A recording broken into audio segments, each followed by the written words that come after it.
إن الحمد لله نحمده ونستعينه ونستغفره ونعوذ بالله من شرور أنفسنا ومن سيئات أعمالنا من يهدي الله فلا مضل له ومن يضلل فلا هادي له وأشهد أن لا إله إلا الله وحده لا شريك له وأشهد أن محمدا عبده ورسوله وبعد. وقال الله تعالى في القرآن المجيد أعوذ بالله من الشيطان الرجيم بسم الله الرحمن الرحيم إن الله على كل شيء قدير. وبعد وقال النبي صلى الله عليه وسلم وصبر ضياء. وبعد ربي اشرح لي صدري ويسر لي أمري واحلل عقدة من لساني يفقهوا قولي. أما بعد، تمام قسم کی تعریفیں اللہ وحدہ لا شریک لہ کے لیے ہے، جو تمام جہانوں کا تنہا خالق، مالک اور رازق ہے، اور درود و سلام ہو آخری نبی محمد رسول اللہ صلی اللہ علیہ وسلم پر۔ انشاءاللہ تعالیٰ آج کا ہمارا پہلا عنوان رہے گا طاقتور مومن۔ اور یہ عنوان کو سننے کے بعد، یعنی اس عنوان کے تعلق سے جاننے کے بعد بہت سارے لوگ کنفیوز تھے، متذبذب تھے کہ آخر اس عنوان میں کیا بات بیان کی جانے والی ہے۔ تو ویسے دیکھا جائے تو یہ ایک اللہ سبحانہ وتعالیٰ کی طرف سے بہت بڑی نعمت ہے کہ اللہ سبحانہ وتعالیٰ کسی کو قوت اور طاقت عطا کرے، لیکن ساتھ ہی ساتھ یہ آزمائش بھی ہوتی ہے۔ یہ ایک صفت ہے، جیسے ہم نے دیکھا کہ اللہ تعالیٰ نے کسی کو مال دیا ہے، اللہ تعالیٰ نے کسی کو ذہن دیا ہے، عقل، اللہ تعالیٰ نے کسی کو طاقت دی ہے۔ اللہ سبحانہ وتعالیٰ نے الگ الگ نعمتوں سے لوگوں کو نوازا ہے۔ تو بے شک اللہ سبحانہ وتعالیٰ نے جو چیز آپ کو دی ہے یا مجھ کو دی ہے، جو عام انسانوں میں دوسروں میں نہیں ہے، وہ چیز، وہ صفت آپ کے اندر ہے، تو اللہ سبحانہ وتعالیٰ ضرور اس کے تعلق سے پوچھ کرے گا۔ اکثر ہمارے ذہن میں سوال آتا ہے یا ایک بات آتی ہے کہ اللہ تعالیٰ مالداروں سے پوچھ کرنے والا ہے جن کو مال دیا گیا ہے۔ نہیں، اللہ تعالیٰ علم والوں سے بھی پوچھے گا جن کو علم دیا گیا ہے، عقل دیا گیا ہے، کہ اس کا کیسے استعمال کیا۔ تو ویسے ہی اللہ سبحانہ وتعالیٰ جن کو اللہ نے طاقت دی ہے ان سے بھی پوچھ کرنے والا ہے کہ اس کا استعمال کیسے کیا۔ یہ اللہ تعالیٰ کی طرف سے ایک نعمت ہے، یاد رکھیے، اور یہ بہت بڑی نعمت ہے۔ اگر یہ کفر میں تبدیل ہو جائے تو یہ ظلم اور زیادتی بن جاتی ہے، اور یہی طاقت اگر دین کی طرف آ جائے تو یہ دین کو بڑھانے کے لیے، اس کو پھیلانے کے لیے، اس کی بقا کے لیے، یہ کامیاب، یہ جو ہے اس کے ثابت قدمی کے لیے، اس کے لیے بہت بہتر ہوتی ہے۔ وہ مومن جس کو اللہ تعالیٰ نے طاقت دی ہے، وہ اس دنیا میں نہ کفر سے ڈرتا ہے، نہ ظالموں سے ڈرتا ہے، اور نہ اسلام کے دشمنوں سے ڈرتا ہے۔ وہ ڈٹتا ہوا اپنے دین پر عمل کرتا ہے۔ اور جو شخص کمزور ہے، اللہ تعالیٰ نے جس کو طاقت اور قوت نہیں دی ہے، تو یہ طاقتور مومن کا کام ہے کہ وہ اس کا ساتھ دے۔ انشاءاللہ تعالیٰ ساری باتیں اس درس کے اندر آپ کے آئیں گی۔ یہاں پر ایک دوسری بات جو حدیث ہے اللہ کے رسول صلی اللہ علیہ وسلم کی، میں آپ کو بیان کر دوں۔ اللہ کے رسول صلی اللہ علیہ وسلم نے فرمایا کہ طاقتور مومن بہتر ہے کمزور مومن سے۔ کیا کمزور مومن یہ کمتر رہے گا؟ نہیں، اس کا مطلب یہ نہیں ہے۔ اس کا مطلب یہ ہے کہ ایک شخص ہے جس میں قوت ہے، طاقت ہے، تو ظاہر سی بات ہے اس میں اکڑ بھی زیادہ ہوتی ہے، اور وہ ہدایت کی طرف بھی بڑا مشکل سے آتا ہے۔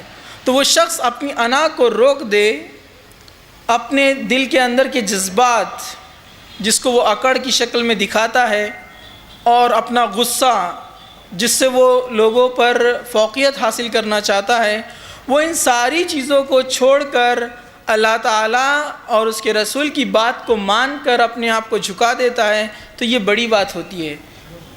اسی لیے جو ہے کہا گیا کہ طاقتور مومن جو ہے بہتر ہے کمزور مومن سے۔ ساتھ ہی ساتھ اس لیے بھی کہا گیا ہے کہ ایک طاقتور مومن جو ہوتا ہے وہ شان سے اسلام پر عمل کرتا ہے، اور اس کی وجہ سے اللہ اس کو ذریعہ بناتا ہے دوسروں کے لیے آسانیاں پیدا کرنے کے لیے۔ اس لیے طاقتور مومن کی فضیلت بھی اس حدیث میں بتائی گئی ہے، انہی وجوہات کی وجہ سے۔ لیکن طاقتور سے مراد وہ نہیں ہے جس کو ایک اچھا جسم ملا ہو اور ایک اونچا قد ملا ہو اور وہ اپنے اندر بڑی توانائی اور قوت رکھتا ہو اور وہ ایمان سے خالی ہو، وہ شخص طاقتور نہیں ہے۔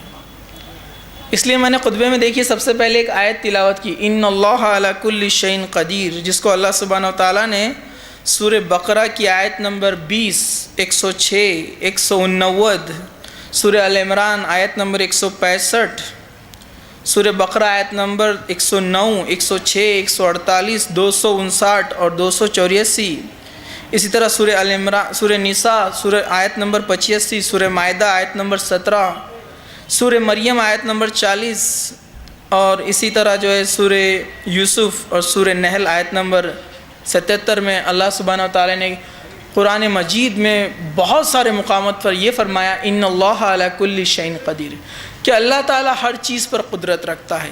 مطلب اللہ تعالیٰ نے کسی قوم کو اگر طاقت اور قوت دی ہے تو وہ یہ نہ سمجھے کہ وہ جو اللہ سبحانہ وتعالیٰ کو ہرا سکتی ہے، اللہ سبحانہ وتعالیٰ کے بندوں پر غالب آ سکتی ہے، اللہ سبحانہ وتعالیٰ کے بندوں کے بنائے ہوئے منصوبوں کو توڑ سکتی ہے، اللہ سبحانہ وتعالیٰ کے بندے جو ایمان لائے ہیں اللہ کے اوپر، وہ ان کو اپنی ظلم اور زیادتی کا شکار بنا سکتی ہے۔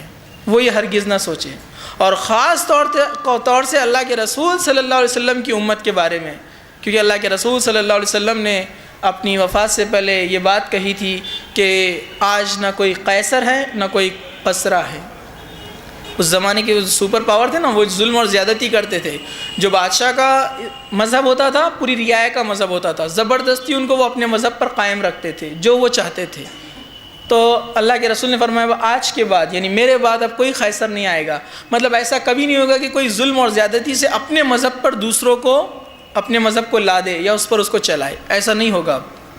تو یہ اللہ سبحانہ وتعالیٰ کا اس امت پر جو ہے فضل رہا۔ اسی طرح آپ نے دیکھا ہوگا قوم جو ہے ارم کے بارے میں، ارم ذات العماد ان کو قرآن میں کہا گیا ہے۔ تو یہ جو قوم تھی اللہ سبحانہ وتعالیٰ نے ان کے تعلق سے قرآن میں کہا کہ یہ ایسے لوگ تھے اتنے قد والے، اتنے اونچے کہ ایسی قوم اللہ تعالیٰ نے کبھی پیدا نہیں کی، نہ ان سے پہلے نہ ان کے بعد۔ یہ ایسی قوم تھی، یہ پتھروں کو تراش کر اس میں گھر بنایا کرتے تھے، اللہ تعالیٰ نے بڑی قوت عطا کی تھی، لیکن انہوں نے نبی کو جھٹلایا، اپنے وقت کے نبی کو جھٹلایا۔ اللہ سبحانہ وتعالیٰ نے ایک تیز ہوا چلائی، سب کے سب ختم ہو گئے، ان کی تو قوت، ان کی طاقت ان کے کام نہیں آئی۔ فرعون بڑا زور آور شخص تھا، اپنی طاقت پر اس کو بڑا گھمنڈ تھا، اللہ سبحانہ وتعالیٰ نے اس کو ختم کر دیا۔ ابو جہل بڑا مشہور تھا اپنی پہلوانی میں، اور ابو لہب کے بیٹے عتبہ اور عتیبہ، اسی طرح عتبہ، یہ بہت ہی بہادر اور یہ جو ہے مضبوط اور یہ توانائی والے، مطلب اپنے اندر ایک پوٹینشیل رکھنے والے لوگ تھے، لیکن یہ سب کے سب اللہ سبحانہ تعالیٰ کے جو ہے آگے کچھ نہ کر سکے، اور اللہ کے رسول صلی اللہ علیہ وسلم کے آگے، آپ کے صحابہ کے آگے یہ سب کے سب اپنے گھٹنوں کو جو ہے ٹیک دیے تھے۔ تو یاد رکھیے طاقت اور قوت اور توانائی اللہ تعالیٰ نے جس کو دی ہے تو یہ اللہ کا فضل ہے، لیکن وہ اس کے ذریعے سے اللہ سبحانہ وتعالیٰ سے لڑ نہیں سکتا، اللہ سبحانہ وتعالیٰ کے بندوں پر غالب نہیں آ سکتا۔ یہ بات کی وضاحت بہت ضروری ہے۔ ایک بات کی وضاحت اور میں آپ کو کر دوں اپنے عنوان پر آنے سے پہلے، وہ یہ کہ طاقتور کون ہے، پہلوان کون ہے؟ اللہ کے رسول صلی اللہ علیہ وسلم کی زبانی آپ سنیے۔ اللہ کے رسول صلی اللہ علیہ وسلم نے فرمایا، معاف کیجیے گا، قرآن مجید میں اس کا ذکر ہے، اللہ سبحانہ وتعالیٰ فرماتا ہے وَلِمَنْ صَبَرَ غَفَرَ إِنَّ ذَلِكَ لَمِنَ الْعَزْمِ الْأُمُورِ، اور جو شخص معاف کرے اور صبر کرے یقیناً یہ بڑی ہمت کے کاموں میں سے ہے۔ مطلب وہ شخص ہمت والا ہے، وہ شخص جو ہے قوت والا ہے، جو کیا کرتا ہے لوگوں کو معاف کر دیتا ہے، ان کی خطاؤں کو درگزر کرتا ہے۔ لیکن ہمارے پاس طاقتور کس کو مانا جاتا ہے اور مضبوط کس کو مانا جاتا ہے؟ جو اینٹ کا جواب پتھر سے دیتا ہے۔ آج کل آپ دیکھیے کالجوں میں یا اسکولوں میں لڑائی جھگڑے ہوتے ہیں، ہر کوئی اپنے زور کو، اپنے بل کو آزماتا ہے، دکھاتا ہے، صرف اس کی وجوہات کیا ہوتی ہے کہ وہ مجھے گھور رہا تھا اس لیے میں نے اس کو مارا، وہ میرے کو دیکھ رہا تھا اس لیے میں نے اس کو مارا، اس نے میرے سے ٹیڑھی بات کی اس لیے میں نے اس کو مارا۔ جبکہ قرآن کیا کہتا ہے کہ معاف کرنے والے بہترین لوگ ہیں، اور یقیناً یہ بڑے ہمت کے کاموں میں سے ہے۔ جن میں ہمت نہیں ہو فوراً جو ہے اپنا غصہ اتار دیتے ہیں۔ یہ ہمت کا کام ہے کہ اپنے غصے کو قابو میں پا لے، اپنے آپ کو کنٹرول میں کر لے۔ لیکن یاد رکھیے اللہ تعالیٰ نے کسی کو طاقت دی ہے اور وہ بدلہ لینے پر قادر ہے، لیکن بدلہ نہیں لیتا، اپنے آپ کو روک لیتا ہے، تو یہ شخص کے بارے میں کہا جا رہا ہے کہ واقعی میں اس نے ہمت کا کام کیا ہے۔ کوئی یہ نہ سمجھے اب کوئی دبلا پتلا انسان ہے، کمزور ہے، اس کو کوئی مار کر چلا گیا، اب وہ بدلہ نہیں لے سکتا، تو خواہ کہ وہ ڈائلاگ مار رہا ہے کہ میں صبر کر رہا ہوں، میں نے اس کو معاف کر دیا، تو یہ بات ہر ایک کو سمجھ میں آئیں گی کہ درست نہیں ہے۔ بلکہ ایک شخص بدلہ لینے کی طاقت رکھتا ہے، اللہ تعالیٰ نے اس کو وہ چیز سے نوازا ہے، اس میں وہ نعمت دی گئی ہے، طاقت ہے، قوت ہے، مال ہے، بدلہ لے سکتا ہے، لیکن وہ اللہ کے لیے اس کو معاف کر دیتا ہے، تو یہ ہمت والا شخص ہے، اس نے بڑا کام کیا۔ اللہ کے رسول صلی اللہ علیہ وسلم فرمایا کہ پہلوان وہ نہیں ہے جو کشتی میں کسی کو پچھاڑ دے، پہلوان تو وہ ہے جو غصہ آنے پر اپنے غصے کو پی جائے، یہ اصل پہلوان ہے، یہ اصل طاقتور مومن ہے۔ تو یہ وضاحت کرنا ضروری تھا چند چیزوں کی، اس لیے میں نے آپ کے سامنے اس کو رکھ دیا۔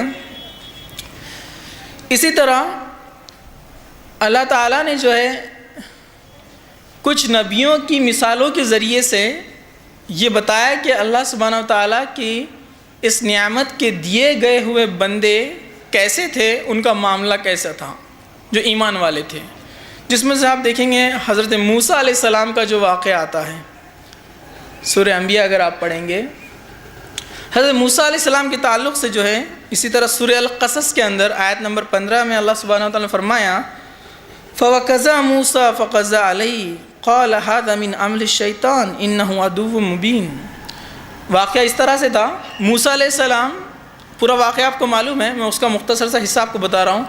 موسیٰ علیہ السلام ایک دن اپنے جو ہے شہر کے اندر داخل ہوئے، مطلب وہ شہر کے باہر گئے ہوئے تھے، شہر کے اندر داخل ہوئے۔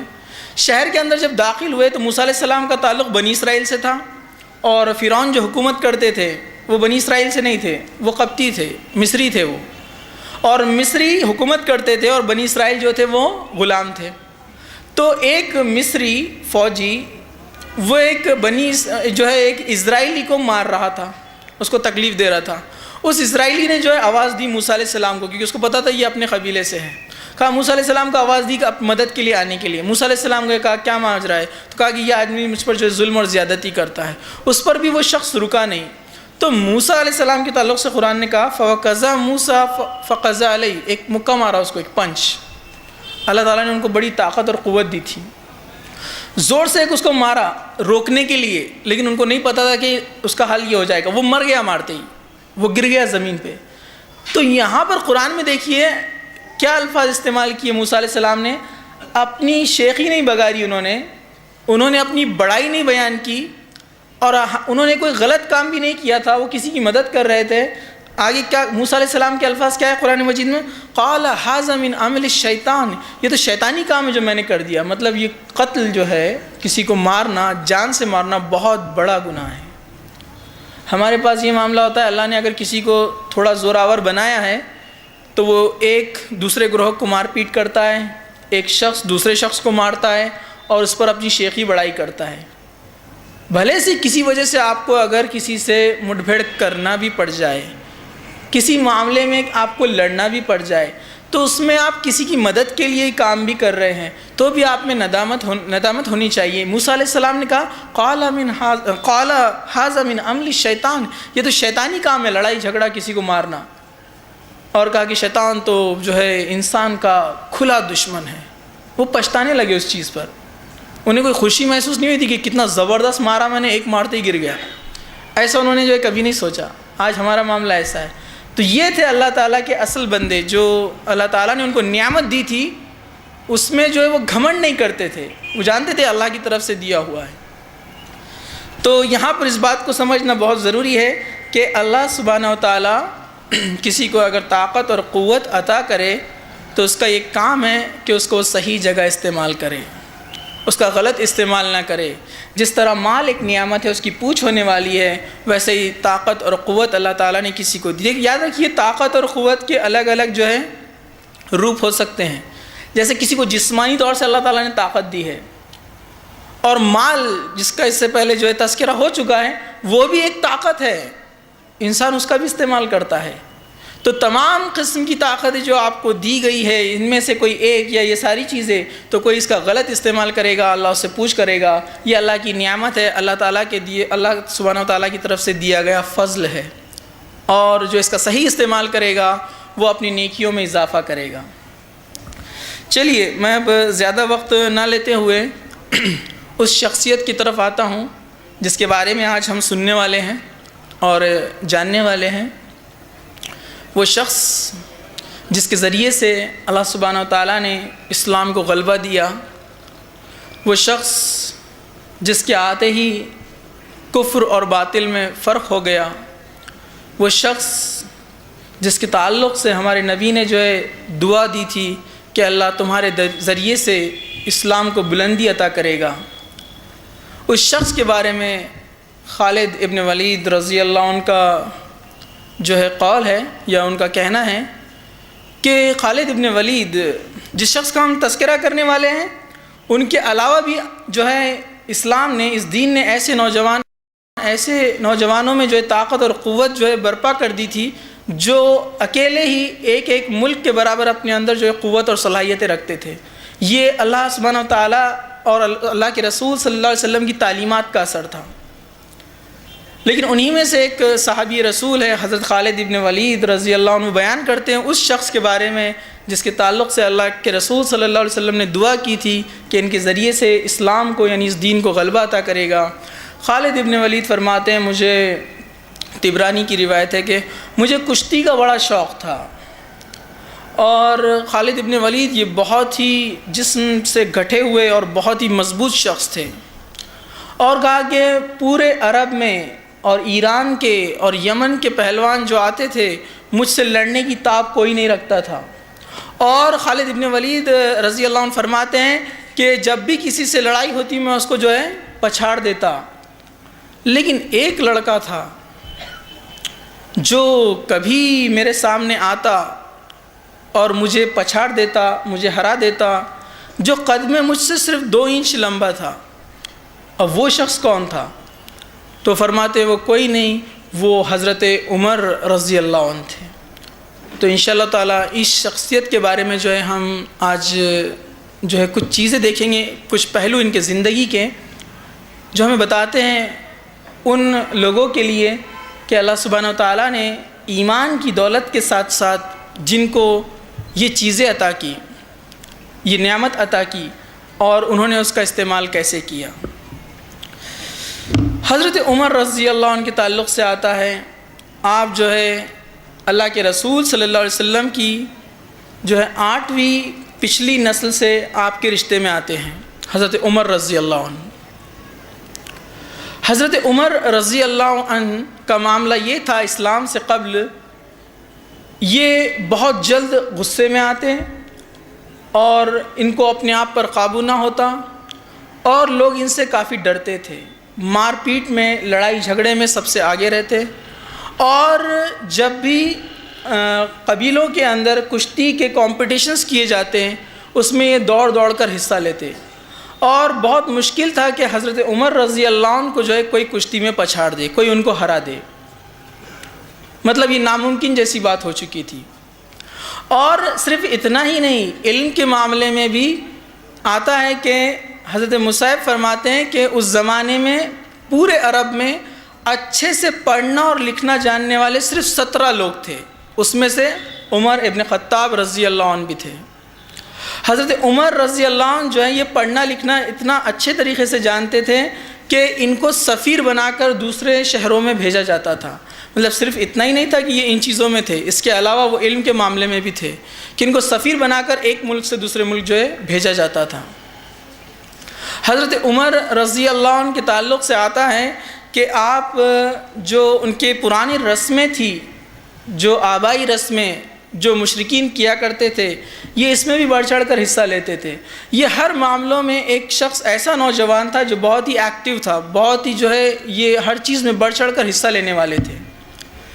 لیکن جب اللہ کے رسول صلی اللہ علیہ وسلم نے اسلام کا پیغام دیا، اللہ کے رسول صلی اللہ علیہ وسلم نے جب اسلام کی تبلیغ جو ہے شروع کی، تو اللہ کے رسول صلی اللہ علیہ وسلم کی بات جب حضرت عمر رضی اللہ عنہ کے کانوں تک پہنچی کہ اللہ ایک ہے، اس کے سوا کوئی معبود نہیں ہے، اور محمد رسول اللہ صلی اللہ علیہ وسلم اپنے آپ کو جو ہے اللہ کا آخری پیغمبر، آخری نبی بتاتے ہیں۔ حضرت عمر رضی اللہ عنہ کو جب اس بات کا پتہ چلا کہ ہمارے باپ داداؤں کے دین کو کوئی ٹھکرانے والا آیا ہے، کوئی ہمارے باپ دادا کے دین کو نام رکھتا ہے، اس کی خلاف ورزی کرتا ہے، تو انہوں نے دل میں ایک بات ٹھانی، کبھی موقع ملا تو میں محمد رسول اللہ صلی اللہ علیہ وسلم کو نعوذ باللہ جو ہے قتل کر دوں گا، کیونکہ ان کو جذبہ کافی تھا لیکن ابھی ہدایت نہیں پہنچی تھی، تو ابھی وہ جذبہ ان کا جو ہے اس شرک کی طرف تھا، اس کفر کی طرف تھا، اور وہ بہت ہی زیادہ غضبناک رہتے اس معاملے میں کہ ان کو جب یہ پتہ چلتا کہ عرب کے نوجوان اللہ کے رسول صلی اللہ علیہ وسلم کی اعلان پر لبیک کہہ رہے ہیں، تو یہ دلی دل میں جو ہے کوفت کرتے، دلی دل میں بہت زیادہ پریشان رہتے۔ لیکن یہ بات بھی اپنی جگہ اٹل ہے کہ اللہ کے رسول صلی اللہ علیہ وسلم بھی کوئی معمولی خاندان سے نہیں تھے، آپ کا تعلق قریش سے تھا، اور آپ کے بارے میں بھی سب جانتے تھے کہ اللہ کے رسول صلی اللہ علیہ وسلم کو ذرا بھی دھکا لگانا یعنی قریش سے جو ہے اعلان جنگ کرنا، تو ان کی کبھی ہمت نہیں ہوئی کہ وہ اللہ کے رسول صلی اللہ علیہ وسلم کے پاس جائے اور آپ سے جو ہے دو ہاتھ کر لے، کبھی ان کی ہمت نہیں ہوئی۔ ایک بار کا واقعہ ہے، سیدنا عمر فاروق رضی اللہ عنہ، انہوں نے ایک شخص کو پکڑا جو اللہ کے رسول صلی اللہ علیہ وسلم کی دعوت پر لبیک کہہ چکا تھا، اور انہوں نے اس کو پکڑا اور اس کے ساتھ مار پیٹ کرنا شروع کی، اور اس کے بعد وہ کہا کہ آج تو فیصلہ ہو ہی جائے گا، اور وہ غصے میں آ کر اللہ کے رسول صلی اللہ علیہ وسلم کی طرف بڑھے۔ آپ جب دار ارقم میں بیٹھے ہوئے تھے، دار ارقم یہ مسلمانوں کا مرکز تھا جہاں پر جو ہے دعوت اور اصلاح کا کام کیا جاتا تھا، تو وہ اس طرف بڑھے، لیکن جب اس طرف بڑھے تو دیکھا کہ بیچ میں ایک شخص آیا، اور جیسے اس کو پتہ چلا کہ عمر کے ہاتھ میں تلوار ہے، مطلب کچھ معاملہ گڑبڑ ہے، پوچھا عمر کہاں جا رہے ہو؟ کہا کہ آج تو فیصلہ ہو جائے گا، محمد رسول اللہ صلی اللہ علیہ وسلم انہوں نے اب ناک میں دم کر دیا ہے۔ تب اس شخص نے جو اندر ہی اندر اسلام لا چکا تھا لیکن ظاہر نہیں کیا تھا، اس نے کہا کہ اے عمر، انہوں نے ایک حکیمانہ ایک چال چلی، حکمت کے طور پر یہ کہا تاکہ اللہ کے رسول صلی اللہ علیہ وسلم کی طرف سے حضرت عمر کا رخ ہٹ جائے، کہا کہ عمر ان کو تو چھوڑو، پہلے اپنے بہنوں ہی اور اپنی بہن کی تو خبر لو، وہ بھی اسلام قبول کر چکے ہیں۔ حضرت عمر نے جب یہ بات سنی تو اور زیادہ غضبناک ہوئے، اور انہوں نے اپنا راستہ بدلا اور اپنی بہن کے گھر کی طرف چلے گئے۔ ان کا نام تھا فاطمہ بن خطاب رضی اللہ عنہ، یہ اسلام قبول کر چکی تھی، اور ایک صحابی رسول تھے سعید بن زید، یہ جو ہے وہاں پر ان کو قرآن کی یہ ان کے خاوند تھے، اور اسی کے ساتھ ایک دوسرے وہاں پر صحابی موجود تھے جو ان کو قرآن سکھا رہے تھے۔ حضرت عمر رضی اللہ عنہ نے دروازہ کھٹکھٹایا، جیسے ہی دروازے کی آواز آئی تو وہ اندر جو صحابی ان کو قرآن سکھا رہے تھے اور وہ اندر جا کر جو ہے چھپ گئے، اور جب دروازہ کھولا گیا تو ان کے جو بہنوئی تھے انہوں نے کہا کہ عمر کیا بات ہے؟ تو کہا کہ میں نے تمہارے گھر میں سے کچھ بھن بھنانے کی، کچھ گنگنانے کی آواز سنی، وہ کیا تھی؟ تو حضرت عمر رضی اللہ عنہ کو جو ہے ان کے بہنوئی نے جواب دیا کہ کچھ نہیں، ہم ایسے ہی باتیں کر رہے تھے، اور انہوں نے کہا کہ نہیں سچ سچ بتاؤ، میں کچھ چیزیں جان چکا ہوں، اور وہ جو ہے اپنے بہنوئی کے اوپر جو ہے جھپٹ پڑے، ان کو گرا دیا اور ان کو مارنے لگے۔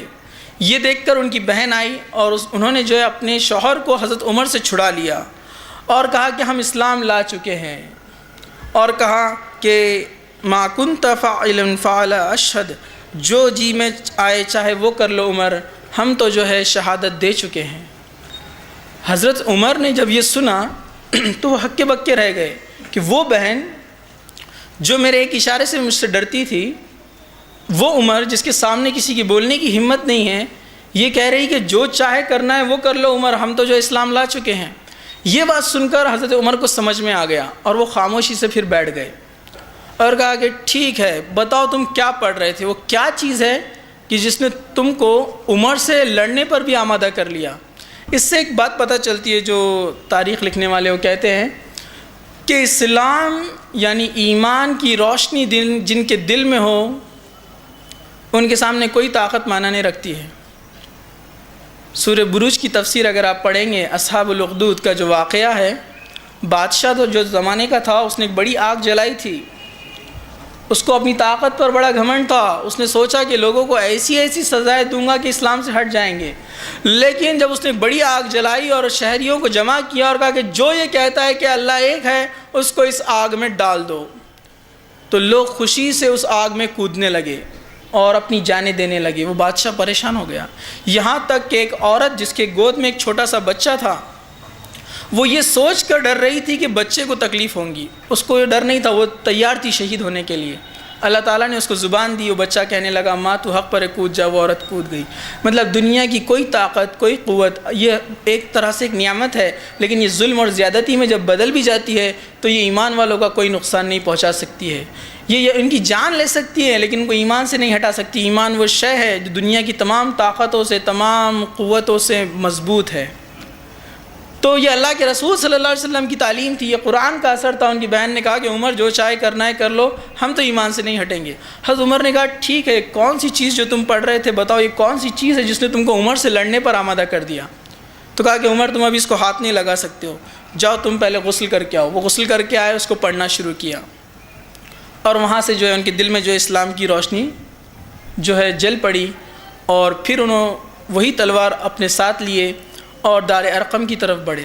جب دار ارقم کی طرف وہ بڑھے اور دروازہ کھٹکھٹایا تو لوگ سمجھ گئے کہ یہ عمر ہے، سارے لوگ گھبرانے لگے۔ لیکن ان سے کچھ دن پہلے حضرت حمزہ رضی اللہ عنہ یہ اسلام قبول کر چکے تھے، جو یہ بھی ایک بہت بڑا دبدبہ رکھتے تھے عرب کے اندر، یہ اللہ کے رسول صلی اللہ علیہ وسلم کے رشتے میں چچا تھے۔ حضرت حمزہ نے دیکھا کہ لوگوں کے چہرے پہ جو ہے گھبراہٹ ہے، تو کہا کہ دروازہ کھول دو، اسے آنے دو۔ انہوں نے اپنی تلوار نکال لی۔ مطلب اللہ تعالیٰ کو کسی کی ضرورت نہیں ہے، اللہ تعالیٰ اپنا کام کسی سے بھی لے سکتا ہے۔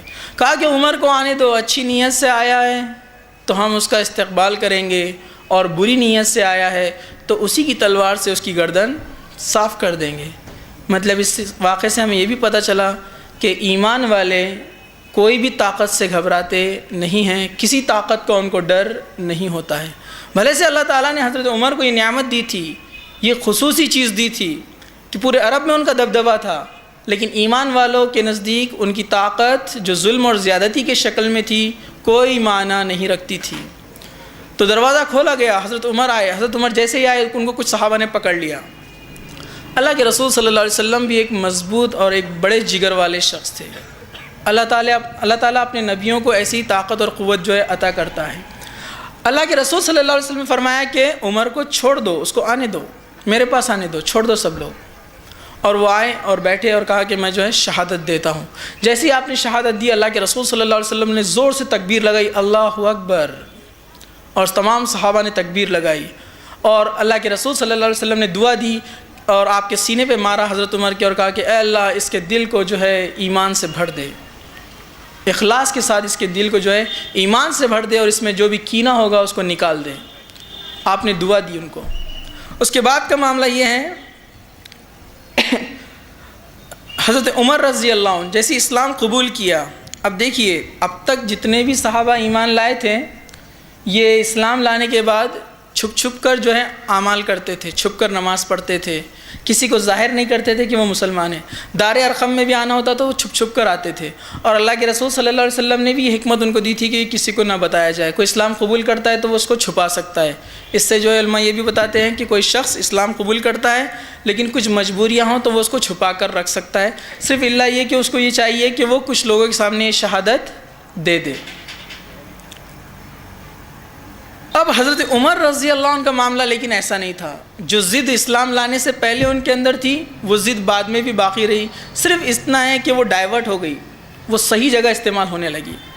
اور اللہ کے رسول صلی اللہ علیہ وسلم نے بھی ان کو یہ حکمت دی تھی کہ تم جو ہے اس کو ظاہر نہ کرو، لیکن حضرت عمر رضی اللہ عنہ اسلام لانے کے بعد اتنا خوش ہوئے، سب سے پہلے مکہ گئے، جو مسجد ہے، مسجد کا جو علاقہ ہے مکہ کا اس زمانے میں جو تھا، وہ وہاں پر گئے۔ وہاں پر سارے لوگ بیٹھے ہوئے تھے، اور کہا اس سے پہلے حضرت عمر رضی اللہ عنہ کے آنے سے پہلے ایک شخص کو معلوم پڑ گیا کہ حضرت عمر اسلام قبول کر چکے ہیں. وہ دوڑتا ہوا اپنے لوگوں کے پاس گیا, قبیلے میں گیا اور کہنے لگا کہ عمر بے دین ہو گیا ہے, عمر بے دین ہو گیا ہے, وہ مسلمان ہو گیا ہے. حضرت عمر اس کے پیچھے پیچھے ہی آ رہے تھے. انہوں نے جب یہ آواز سنی تو کہا کہ ایسا مت کہے کہ میں بے دین ہو گیا ہوں, بلکہ یہ کہے کہ میں مسلمان ہو گیا ہوں. جیسے ہی یہ بات سنی تو عتبہ جو تھا, عتبہ یہ غصے میں اٹھا. یہ بھی عرب کا ایک جو ہے بہت ہی جوشیلا نوجوان تھا. یہ اٹھا اور حضرت عمر کی طرف بڑھا. حضرت عمر نے اس کا جو ہے گلا پکڑا اور اس کو زمین پہ گرا دیا اور اس کو 2-3 پنچ لگائے جس سے اس کا منہ پھٹ گیا. اور پھر حضرت عمر نے کہا کہ اب جو آنا چاہتا ہے آ جائے میرے پاس, اور سب کو اعلان کر دیا.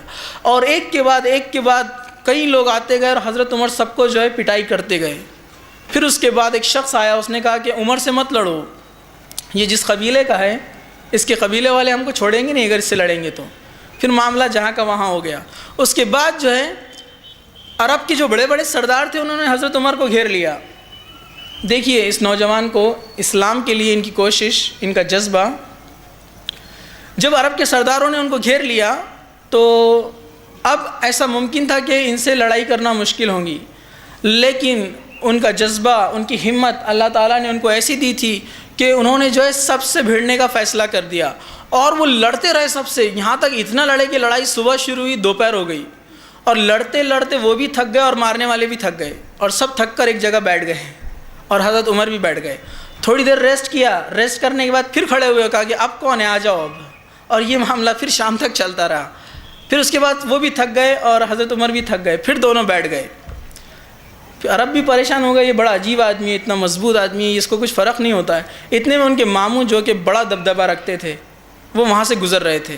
انہوں نے دیکھا جب یہ معاملہ ہو رہا ہے عمر کے ساتھ, کہا کہ عمر میری پناہ میں ہے, آج سے عمر میری پناہ میں, جو اس کو ہاتھ لگائے گا اس کو مجھ سے مقابلہ کرنا پڑے گا. وہ ایک ضعیف شخص تھے لیکن ان کا قبیلہ بڑا مضبوط تھا. تو یہ سن کر پورے لوگ اٹھ کر جانے لگے وہاں سے, سب نے چھوڑ دیا حضرت عمر کو.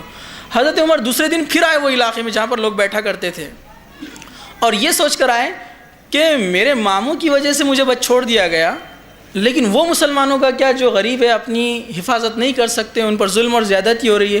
تو آ کر اپنے ماموں سے کہا کہ اپنا امان واپس لے لو, مطلب میری سیکیورٹی کا ذمہ آپ ہٹا لو, میں نہیں لینا چاہتا آپ کی سیکیورٹی, میں پھر سے لڑوں گا ان سے. اور پھر ان کے ماموں نے کہا کہ بیٹا ایسا مت کر, کہا کہ نہیں مجھے آپ کا امان نہیں چاہیے, آپ کی سیکیورٹی نہیں چاہیے.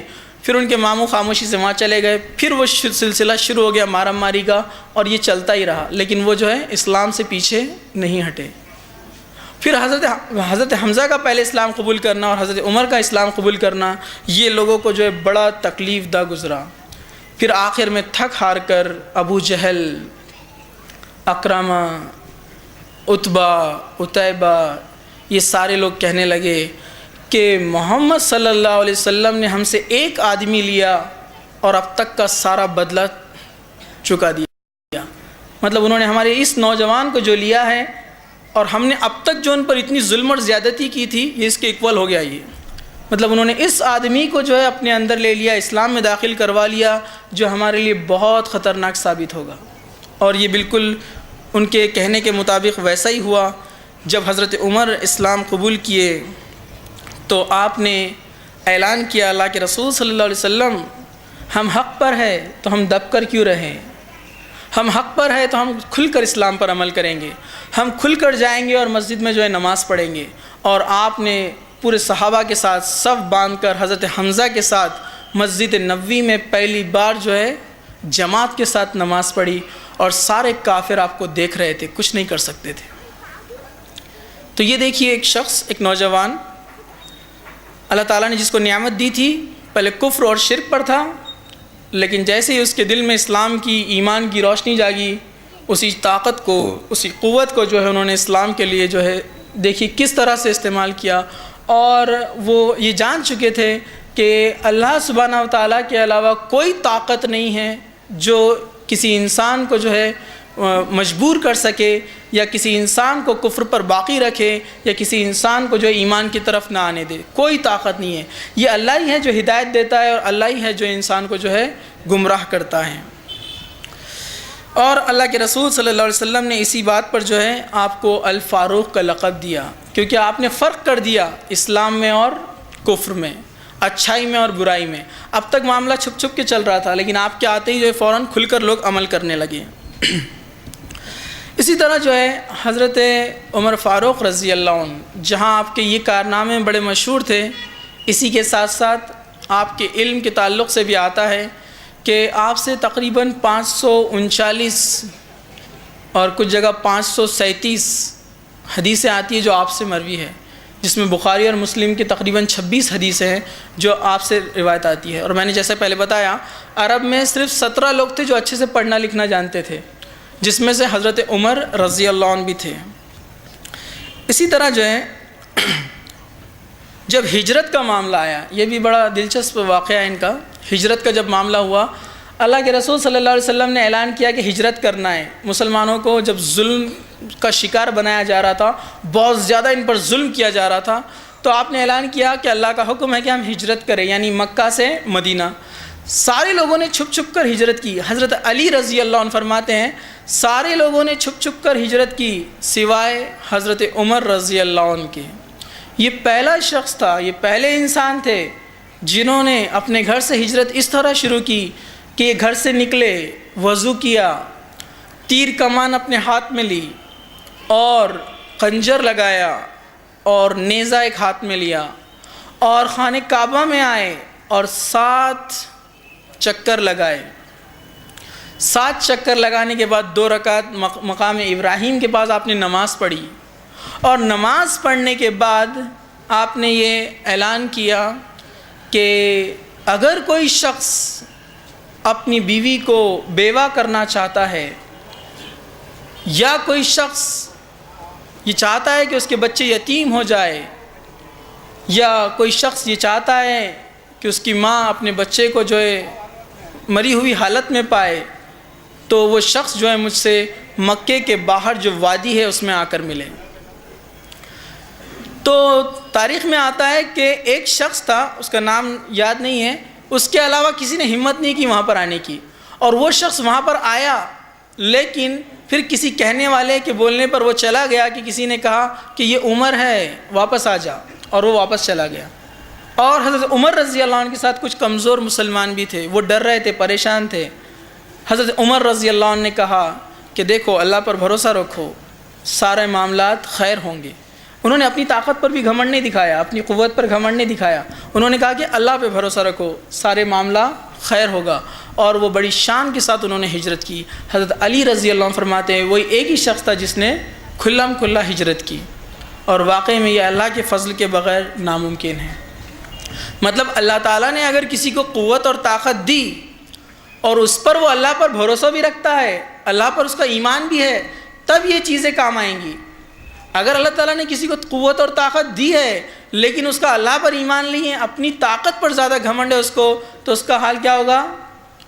وہ جو ارم والے تھے، جو بڑے بڑے قد والے تھے، اللہ تعالیٰ نے قرآن میں کہا کہ ایسی قوم اس سے پہلے کبھی پیدا نہیں کی گئی، لیکن اللہ تعالیٰ نے ان کو ایک ہی جھٹکے میں سب کو ختم کر دیا۔ اللہ تعالیٰ نے انسانوں سے زیادہ مضبوط اور قوی ہیکل بھی جو ہے مخلوق بنائی ہے، آپ کو پتہ ہے؟ آپ کو شاید انبیاء کے واقعات میں ایک واقعہ آپ کو معلوم ہوگا جو کہ قوم لوط کے تعلق سے آتا ہے۔ قوم لوط جو لواطت کے عمل میں جو پڑ گئی تھی، اور ان کو جب حضرت لوط علیہ السلام نے ان کو سمجھایا، وہ بات نہیں سمجھ پائی اور عذاب مانگنے لگی، تو اللہ تعالیٰ نے اپنے 3 فرشتوں کو بھیجا، حضرت جبرائیل علیہ السلام، حضرت میکائیل علیہ السلام، حضرت اسرافیل علیہ السلام۔ یہ تینوں آئے اور یہ بچوں کی شکل میں آئے، نوجوانوں کی شکل میں۔ تو قوم نے ان کے ساتھ بھی برائی کا ارادہ کرنا چاہا، تو حضرت لوط علیہ السلام بڑے پریشان ہوئے۔ یہ انہوں نے کہا جبرائیل علیہ السلام نے کہ آپ یہاں سے نکل جائیے اپنے ساتھیوں کو لے کر، اب جو کرنا ہے ہم کریں گے۔ اور جبرائیل علیہ السلام پھر اپنی اصلی شکل میں آئے۔ جبرائیل علیہ السلام کا جو فزیکل یعنی فزکس جو ہے ان کی جو حالت ہے طبعی، ان کے تعلق سے آتا ہے۔ اللہ کے رسول صلی اللہ علیہ وسلم فرماتے ہیں کہ میں نے جب اصلی حالت میں جبرائیل علیہ السلام کو دیکھا تو پورا کا پورا آسمان گر گیا تھا، پورا کا پورا آسمان، اور آپ کو 600 پر تھے، 600 ونگز جبرائیل علیہ السلام کو 600 پر ہیں۔ تو وہ واقعے کے اندر جو آتا ہے قوم لوط کے بارے میں کہ وہاں کی تقریباً کم و بیش 30 سے 40 بستیاں تھیں الگ الگ۔ جبرائیل علیہ السلام نے اپنے ایک ہی پر میں سب کو اٹھایا اور ودن اے فریکشن کچھ سیکنڈ کے اندر آسمان تک لے گئے اور واپس لا کر پٹک دیا، سب کے سب ختم ہو گئے صرف ایک ہی جھٹکے میں۔ تو اللہ تعالیٰ کسی کو قوت اور طاقت اگر عطا کرتا ہے تو اس میں کچھ کمال نہیں ہے، وہ کچھ بھی نہیں ہے۔ قرآن نے اس کے لیے ایک نقشہ کھینچا کہ کس بات پر اکڑ کر چلتے ہو، تم زمین کو پھاڑ نہیں سکتے، پہاڑوں کی اونچائی پہ پہنچ نہیں سکتے، تو تم کس بات پر اکڑ کرتے ہو؟ تو اللہ تعالیٰ نے جو کچھ بھی نعمت ہم کو دی ہے اس کے فضل کے ساتھ ہم اس کا بہتر سے بہتر فائدہ حاصل کر سکتے ہیں۔ اللہ تعالیٰ اس کے ذریعے سے آپ کو نام دے گا، آپ کو عزت دے گا دنیا میں بھی اور آخرت میں بھی۔ اللہ تعالیٰ اس نعمت کے بدولت آپ کو شان سے دنیا کے اندر جینا سکھائے گا اسلام پر عمل کرتے ہوئے، اور آخرت میں اس کا کیا ہی بہتر بدلہ ہے۔ لیکن کوئی شخص اس کو ہی سب کچھ سمجھ لے کہ میری طاقت، میری قوت، میرا پیسہ یہ مجھے کافی ہے، تو یاد رکھیے نہ وہ قوم جو عاد تھی اور جو ارم والے تھے جو بڑے بڑے اونچے قد رکھتے تھے، قرآن نے جن کے بارے میں کہا کہ ایسی قوم ہم نے پہلے کبھی پیدا نہیں کی، لیکن صرف ایک ہوا چلی اور سب کے سب ختم ہو گئے۔ وہ قارون تھا جس کے خزانے اٹھانے کے لیے، اس کی چابیاں، خزانوں کی چابیاں اٹھانے کے لیے بڑے بڑے پہلوان لگتے تھے، اللہ تعالیٰ نے اس کو ختم کر دیا۔ فرعون تھا، اس کو ختم کر دیا گیا۔ ابو جہل تھا، عتبہ تھے، عتیبہ، یہ سب ختم کر دیے گئے۔ لیکن آج یہاں پر کھڑے رہ کر ہم جن کے نام بڑی عزت کے ساتھ رضی اللہ عنہ لگا کر، علیہ السلام لگا کر لیتے ہیں، یہ وہی لوگ تھے جن کو اللہ نے یہ نعمت دی تھی، لیکن انہوں نے اس کو ظلم اور زیادتی کے لیے استعمال نہیں کیا، انہوں نے اس کا صحیح استعمال کیا، اسلام کی بقا کے لیے، اسلام کو پھیلانے کے لیے، اسلام کے لیے، اسلام کے غلبے کے لیے۔ تو اللہ تعالیٰ ایسے لوگوں کو اور زیادہ اضافہ کرتا جاتا ہے۔ تو یہ معاملہ تھا حضرت عمر رضی اللہ عنہ کا۔ صرف حضرت عمر رضی اللہ عنہ نہیں، ایسے اور بھی دیگر صحابہ ہیں جن کے تعلق سے آتا ہے، ان کی بڑی، یہ لوگ جب ایمان لائے، اللہ پر بھروسہ رکھا، اللہ تعالیٰ نے ان کی نعمتوں میں یہ اتنا اضافہ کیا، انہوں نے ایسے ایسے کارنامے کیے جو عام طور پر انسان نہیں کر پاتے ہیں۔ خیبر کی جنگ کا واقعہ ہے، جب خیبر کی جنگ ہوئی تو حضرت علی رضی اللہ عنہ نے اس قلعے کا جو دروازہ تھا اپنے ہاتھوں سے، دونوں ہاتھوں سے اکھاڑ کر نکال دیا تھا، اور صحابہ فرماتے ہیں ہم بعد میں اس دروازے کو ہٹانے کے لیے ہم لوگ آگے بڑھے، ہم اس کو اٹھانا چاہتے تھے لیکن ہم سے ہلتا نہیں تھا وہ۔ حضرت علی رضی اللہ عنہ نے اس کو دونوں ہاتھوں سے اٹھا کر اکھاڑ کر پھینک دیا۔ تو یہ کیا چیز تھی؟ بس یہی تھی کہ یہ لوگ اپنی طاقت اور اپنی قوت پر نہیں بلکہ اللہ سبحانہ و تعالیٰ پر یہ جو ہے بھروسہ رکھتے تھے، اور اللہ سبحانہ و تعالیٰ کے لیے یہ سارے کام کرتے تھے، ان میں کوئی اپنا ان کا مفاد یا دنیا کو دکھانے کے لیے، اپنی شہرت کے لیے ساری چیزیں نہیں کرتے تھے۔ اللہ تعالیٰ نے اگر کسی کو یہ نعمت دی ہے تو اس کو کس طریقے سے جو ہے استعمال کر سکتا ہے اچھائی کے کاموں میں۔ حضرت عمر رضی اللہ عنہ، آپ کی سیرت میں آتا ہے کہ اسلام لانے سے پہلے آپ کا معاملہ الگ تھا اور اسلام لانے کے بعد آپ کا معاملہ الگ تھا۔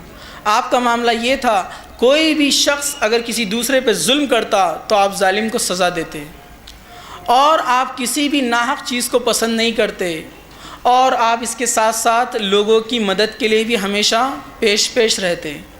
آپ کے حصے میں مال غنیمت میں جو ہے ایک زمین آئی جس میں کھیتی ہوا کرتی تھی۔ اللہ کے رسول صلی اللہ علیہ وسلم سے آپ نے پوچھا کہ میں اس کا کیا کروں؟ اللہ کے رسول صلی اللہ علیہ وسلم نے فرمایا کہ یا تو زمین کو رکھ لے اور اس میں سے جو پیداوار ہو اس کو صدقہ کرتے جا، ہمیشہ کے لیے ثواب رہے گا، یا اگر تیرا دل چاہتا ہے تو اس کو پورا کا پورا اللہ کی راہ میں خرچ کر دے۔ حضرت عمر رضی اللہ عنہ کیا کیا؟ اس زمین کو تو اپنے پاس رکھا، لیکن جب بھی اس کی فصل ہوتی، جو بھی اس میں کھیتی ہوتی، سارا کا سارا جو ہے اللہ کی راہ میں جو ہے وہ لگا دیتے، اللہ کی راہ میں اس کو خرچ کر دیتے۔ اسی طریقے سے حضرت عمر رضی اللہ عنہ کو جنت کی بشارت دنیا میں ہی دی گئی، اور آپ کا مقام اور آپ کا مرتبہ زیادہ بتانے کی ضرورت نہیں ہے، آپ سبھی جانتے ہیں۔ اللہ کے رسول صلی اللہ علیہ وسلم نے فرمایا کہ اگر میرے بعد کوئی نبی ہوتا تو وہ عمر ہوتے ہیں۔ اسی طرح جو ہے عبداللہ ابن مسعود رضی اللہ عنہ فرماتے ہیں کہ تاریخ انسانی میں سب سے زیادہ سمجھدار اور صاحب فراست 3 لوگ تھے، مطلب انسانیت کی تاریخ میں بولتے 3 لوگ سب سے بہتر تھے. کس معاملے میں؟ سلیکشن کے معاملے میں، جو انہوں نے لوگوں کو چنا. انہوں نے کہا ایک تو وہ لڑکی تھی جو موسیٰ علیہ السلام کے زمانے میں تھی کہ کنویں پر جس سے ملاقات ہوئی تھی، اور جب اس نے دیکھا کہ موسیٰ علیہ السلام نے لوگوں کو ہٹا کر ان کو پانی پینے کا موقع دیا، پانی لینے کا، اور ایک بڑا پتھر وہاں پر رکھا ہوا تھا جو 10-15 لوگوں سے بھی ہل نہیں سکتا تھا، موسیٰ علیہ السلام نے اکیلے اس کو ہٹا دیا تھا. یہ دیکھیے اللہ تعالیٰ نے قوت اور طاقت عطا کی ہے، اس سے وہ سوشل ورک کر رہے ہیں، اس سے ظلم اور زیادتی نہیں کر رہے ہیں، وہ کسی کی مدد کرنا. تو کہا کہ وہ لڑکی بہترین تھی اس تاریخ انسانی میں. یہ کس کا قول ہے؟ عبداللہ بن مسعود رضی اللہ عنہ کا. وہ تاریخ انسان میں سب سے بہترین لڑکی تھی کہ وہ اپنے باپ کے پاس جب گئی تو اس نے کہا کہ اس شخص کو یعنی موسیٰ علیہ السلام کو ہم اپنے پاس کام کے لیے رکھ لیں گے، انشاءاللہ یہ ہمارے لیے فائدہ مند رہے گا. کیوں؟ کیونکہ ایک تو یہ بڑا طاقتور اور قوی بھی ہے، دوسرا یہ امانت دار بھی ہے. امانت دار کا معاملہ کچھ اس طرح سے پیش آیا تھا جب موسیٰ علیہ السلام کو بلانے کے لیے وہ لڑکی گئی کہ میرے والد تمہیں بلاتے ہیں، تو موسیٰ علیہ السلام نے جب چلنے کا ارادہ کیا تو اس لڑکی سے کہا کہ تم پیچھے چلنا، میں آگے چلوں گا تاکہ میری نظر تم پر نہ پڑے. اور وہ لڑکی پیچھے چلتی اور حضرت موسیٰ علیہ السلام معاف کیجیے انہوں آگے چلتے، اور جب پلٹنا ہوتا دائیں طرف یا بائیں طرف تو وہ لڑکی کنکر پھینک کر جو ہے اشارہ کرتی، جس سے وہ راستے کی طرف بڑھتے جاتے. تو اس اور لڑکی نے دیکھا ہے 2 خوبیاں ان کے اندر، ایک امانت داری، مطلب امانت دار ہے، تنہا لڑکی ہے، اور بھی معاملات ہو سکتے تھے، باتیں وغیرہ بے حیائی فضول سی چیزیں نہیں، امانت داری. دوسرا ان کی طاقت. یہ 2 چیزوں کی بنیاد پر اس لڑکی نے کہا کہ اے والد صاحب ان کو جو ہے ہم اپنے پاس رکھ لیتے ہیں. دوسرا عبداللہ ابن مسعود فرماتے ہیں کہ دوسرا وہ شخص جس نے حضرت یوسف علیہ السلام کے بارے میں کہا تھا کہ اسے باعزت ٹھکانہ دے، ہو سکتا ہے یہ ہمیں نفع دے، اور عزیز مصر جو تھا اس کے بارے میں. اس کے بعد تیسرا شخص کے بارے میں عبداللہ ابن مسعود رضی اللہ عنہ فرماتے ہیں وہ ہے حضرت ابو بکر صدیق رضی اللہ عنہ. بے شک ان کا درجہ انبیاءوں کے بعد ہی رہتا ہے، لیکن عام انسانوں کے اندر یہ درجہ بتایا جا رہا ہے کہ بہترین لوگ تھے. تیسرا کہا ابو بکر صدیق رضی اللہ عنہ، جنہوں نے اپنے بعد حضرت عمر رضی اللہ عنہ کو جو ہے خلافت کے لیے چنا. تو یہاں پر مختصر سا حضرت عمر رضی اللہ عنہ کے سیرت کی کچھ جھلکیاں میں نے آپ کے سامنے رکھی، اور اس میں سے کچھ نکات جو ہیں نکالنے کی کوشش کی. ظاہر سی بات ہے اس بات کا جو ہے میں بھی مطلب گواہی دوں گا کہ یہ اتنے کم وقفے میں ساری باتیں آپ کے سامنے نہیں آ سکیں، لیکن جو اصل بات تھی ہماری، جو ایک ہی پوائنٹ میں آپ کو بتاؤں گا جو ہمارے لیے سیکھنے کے لیے تھا کہ اللہ تعالیٰ نے کسی کو طاقت، قوت یا یہ نعمت جو عطا کی ہے، اگر وہ اس پر گھمنڈ نہ کرے اور ایمان کے ساتھ اسلام کے ساتھ وہ اس پر عمل کرتا ہے، اس کا استعمال کرتا ہے، تو اللہ سبحانہ و تعالیٰ اس کے ذریعے سے اس دین کو غلبہ دے گا. لیکن اس میں اس کی خوبی کچھ نہیں ہوگی، یہ اللہ کے فضل سے ہوگا. ہاں لیکن اس کا فائدہ یہ ہوگا کہ اللہ تعالیٰ اس کے ذریعے سے اس کے درجات کو بڑھائے گا، اس کے ذریعے سے جو ہے اسلام کو پھیلائے گا، اور اس کا بدلہ اس کو دنیا میں اس طرح ملے گا، وہ شان و شوکت کے ساتھ اور باوقار عزت کے ساتھ اسلام پر اس دنیا میں عمل کر سکے گا، اور آخرت میں اس کا بدلہ سب سے بہتر ہے. یہاں پر میں اپنی بات کو ختم کروں گا. وآخر دعوانا ان الحمدللہ رب العالمین.